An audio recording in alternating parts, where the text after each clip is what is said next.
दोस्तों हम लोग अभाज्य गुणनखंड विधि से और भाग विधि से मौसा निकालना सीखेंगे, जिसे हम लोग HCF भी कहते हैं।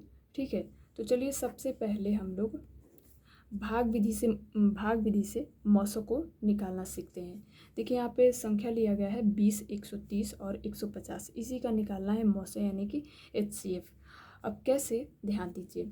सबसे पहले इस तरह से हम लोग निशान बना लेंगे, ठीक है, और शुरू के दो संख्या ले लेंगे।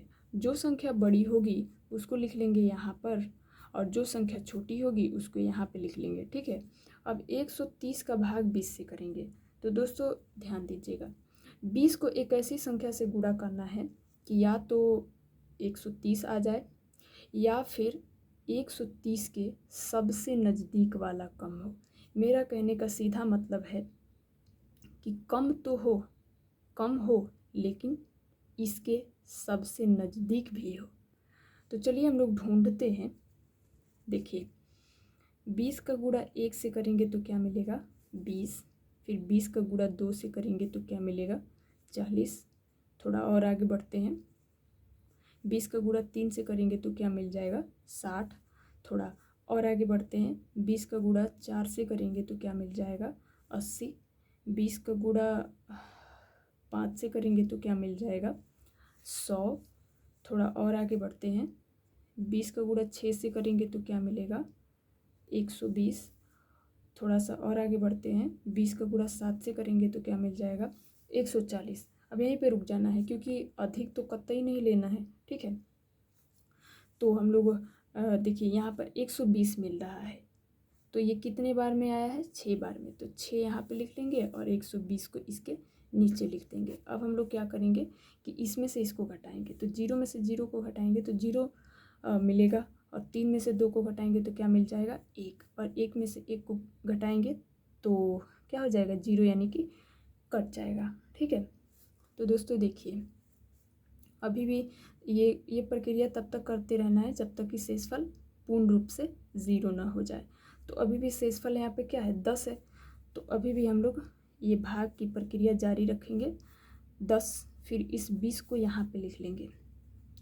फिर से दोस्तों वही बात कि 10 को एक ऐसी संख्या से गुणा करना है कि या तो 20 आ जाए या फिर 20 के सबसे नज़दीक हो और कम भी हो। ठीक है, तो 10 से कम 10, 10 दूना 20, यहाँ 2 बार में सीधे हम लोगों को 20 मिल जा रहा है। अब हम लोग घटाएंगे, 0 में से 0 जाएगा तो क्या बचेगा 0 ही बचेगा, यानी कि कैंसिल आउट। फिर 2 में से 2 को घटाएंगे तो क्या हो जाएगा कट जाएगा, है कि नहीं। तो देखिए यहाँ पे कट गया, लेकिन अभी भी हम लोगों के पास एक संख्या बच गई है, उसको भी इसमें शामिल कर लेते हैं।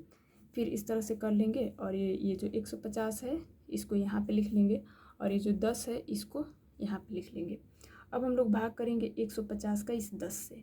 ठीक है, तो देखिए 15 एक अंक लेंगे तो भाग तो जाएगा नहीं क्योंकि ये 10 एक कम है, तो एक और अंक ले लेते हैं तो 15 हो जाएगा। तो 15 और 10 भाग आसानी से चला जाएगा। तो फिर से दोस्तों वही बात कि 10 को एक ऐसी संख्या से गुणा करना है कि या तो सीधे 15 आ जाए या फिर इसके सबसे नज़दीक वाला कम आए, मतलब कम तो आए लेकिन नज़दीक भी होना चाहिए। ठीक है, तो अब इसके लिए हम लोगों को 10 का पहाड़ा पढ़ना होगा, है कि नहीं। तो देखिए 10 से कम 10, 10 दूना 20, 2 बार में क्या आ जा रहा है 15 से ज़्यादा आ जा रहा है, 15 से ज़्यादा लेना ही नहीं है, इसीलिए हम लोग एक बार में ले जाएंगे। फिर यहाँ पे 10 लिख लेंगे और 15 में से 10 को घटाएंगे, तो 5 में से 0 घटेगा तो क्या बचेगा 5, और 1 में से 1 घटेगा तो क्या हो जाएगा कट जाएगा। ठीक है, अब यहाँ पे 5, यहाँ 10 भाग जा नहीं पाएगा, तो हम लोग क्या करेंगे कि 0 यहाँ पे उतार लेंगे। अब हम लोग अब भाग आसानी से चला जाएगा। तो फिर से दोस्तों वही बात कि 10 को एक ऐसी संख्या से गुणा करना है कि या फिर डायरेक्ट 50 हम लोगों को मिल जाए या फिर इसके सबसे नज़दीक वाला कम, मतलब कम हो लेकिन इसके नज़दीक भी हो। तो देखिए उसके लिए हम लोग पहाड़ा पढ़ना होगा, 10 से कम 10, 10 दूना 20, 10 तिया 30, 10 चौके 40, 10 पचे 50, यानी कि 5 बार में हम लोगों को डायरेक्ट यहाँ पर 50 मिल जा रहा है। अब हम लोग क्या करेंगे कि 50 में से 50 को घटा देंगे, तो 0 में से 0 जाएगा तो क्या हो जाएगा कट जाएगा। फिर 5 में से 5 को हटाएंगे तो क्या हो जाएगा, कट जाएगा, यानी कि शेषफल यहाँ पर क्या हुआ, 0 आ गया। तो दोस्तों जब शेषफल 0 हो जाए तो अंतिम चरण में हम लोगों को ध्यान देना है, क्या ध्यान देना है कि ये जो 150 है इसको किस संख्या से भाग दिया गया है।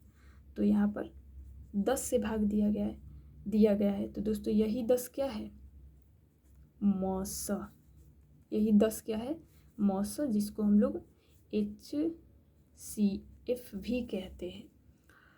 तो ये तो भाग विधि से हो गया, और दूसरे नंबर पर हम लोग अभाज्य गुणनखंड विधि से HCF को निकालना सीखेंगे। तो देखिए 20 था और दूसरा नंबर 130, तीसरा नंबर 150, ठीक है। तो दोस्तों क्या करेंगे कि इनका बारी बारी से हम लोग अभाज्य गुणनखंड निकालेंगे। तो चलिए सबसे पहले हम लोग 20 का अभाज्य गुणनखंड निकालते हैं। तो इस तरह से लाइन खींच लेंगे, फिर एक इस तरह से, और 20 को यहाँ पे लिख देंगे। करेंगे क्या कि इसे सबसे छोटी अभाज्य संख्या से कटाना स्टार्ट करेंगे। तो सबसे छोटी अभाज्य संख्या क्या होती है, 2 होती है। तो 2 से कटाएंगे तो क्या हो जाएगा, 10। फिर 2 से कटाएंगे तो क्या बच जाएगा, 5। अब 5 जो है वो 2 से पूर्ण रूप से कट नहीं सकता है, इसीलिए हम लोग 2 के बाद कौन सी अभाज्य संख्या आती है, 3 आती है। तो 3 से भी ये नहीं कटेगा। 3 के बाद कौन सी अभाज्य संख्या आती है, 5। तो इनको हम लोग 5 से कटा देंगे, 5 एकम 5।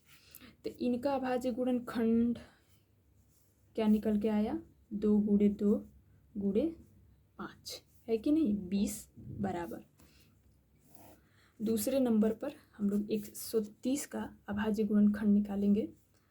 इसी तरह से एक लाइन खींच लेंगे, यहाँ पे लिख देंगे 130, और इसे भी सबसे छोटी अभाज्य संख्या से कटाना स्टार्ट करेंगे। तो सबसे छोटी अभाज्य संख्या क्या होती है, 2 होती है। तो 2 से कटाएंगे तो क्या मिल जाएगा, 65, ठीक है। अब 65 2 से तो कटेगा नहीं, तब हम लोग क्या करेंगे, इसे अगली अभाज्य संख्या 3 से कटाने का प्रयास करेंगे। तो 65 3 से भी ये पूर्ण रूप से नहीं कटेगा। फिर 3 के बाद कौन सी अभाज्य संख्या आती है, 5 आती है। तो हाँ 5 से ये कटेगा, तो 5 से कटाएंगे तो 13 5 65, यानी कि 13 बच जाएगा।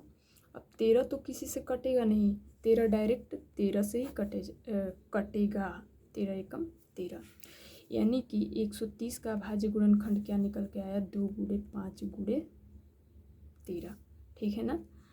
अब हम लोगों का लास्ट वन नंबर बच गया है 150। इसका भी हम लोग जल्दी से अभाज्य गुणनखंड निकाल लेते हैं। यहाँ पे लिख लेंगे 150। इसे सबसे छोटी अभाज्य संख्या से कटाना शुरू करेंगे। तो सबसे छोटी अभाज्य संख्या क्या होती है, 2 होती है कि नहीं। अब कटाएंगे तो क्या यहाँ पे आएगा, 75। फिर यहाँ पे 75 बच गया है, तो आप लोग देख सकते हैं कि ये 2 से पूर्ण रूप से नहीं कर सकता है। तो क्या करेंगे, इसे अगले अभाज्य संख्या 3 से कटाएंगे, ठीक है। तो 3 से कटाएंगे तो यहाँ पे क्या मिल जाएगा हम लोगों को, 25, ठीक है ना। अब हम लोग देख सकते हैं कि ये 25 भी 3 से पूर्ण रूप से नहीं कट सकता है।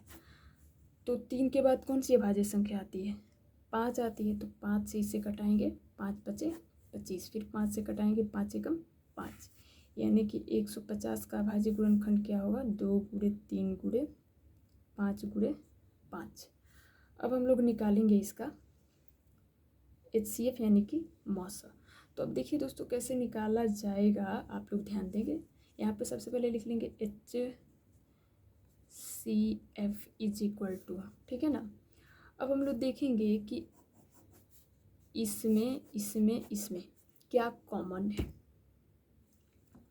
तो इसमें 2 है, तो क्या इसमें 2 है, हाँ इसमें भी है, इसमें भी है। तो 2 क्या है, तीनों में कॉमन है, इसमें भी, इसमें भी, इसमें भी। तो जो कॉमन होगा उसको यहाँ पे लिख लेंगे। तो 2 कॉमन है, 2 हो गया। फिर देखते हैं कि क्या इसके अलावा भी और कोई संख्या कॉमन है क्या। तो हाँ 5 इसमें भी है, 5 इसमें भी है, और 5 इसमें भी है, 1 1 5 है, तीनों में कॉमन। तो इसको भी हम लोग बाहर निकाल लेंगे, ठीक है। जो कॉमन नहीं होगा उसको तो हम लोग लेंगे ही नहीं, उसको ऐसे ही छोड़ देंगे। जो कॉमन होगा उसी को लेना है, ठीक है। अब इनका गुणा आपस में कर देंगे, 2 5 10। दोस्तों यही 10 क्या है, 20, 130 और 150 का HCF। तो दोस्तों आप लोग ध्यान देंगे कि अभाज्य गुणनखंड विधि से भी 10 आया और भाग विधि से भी 10 आया। तो इसी तरह से निकाला जाता है HCF अभाज्य गुणनखंड विधि से।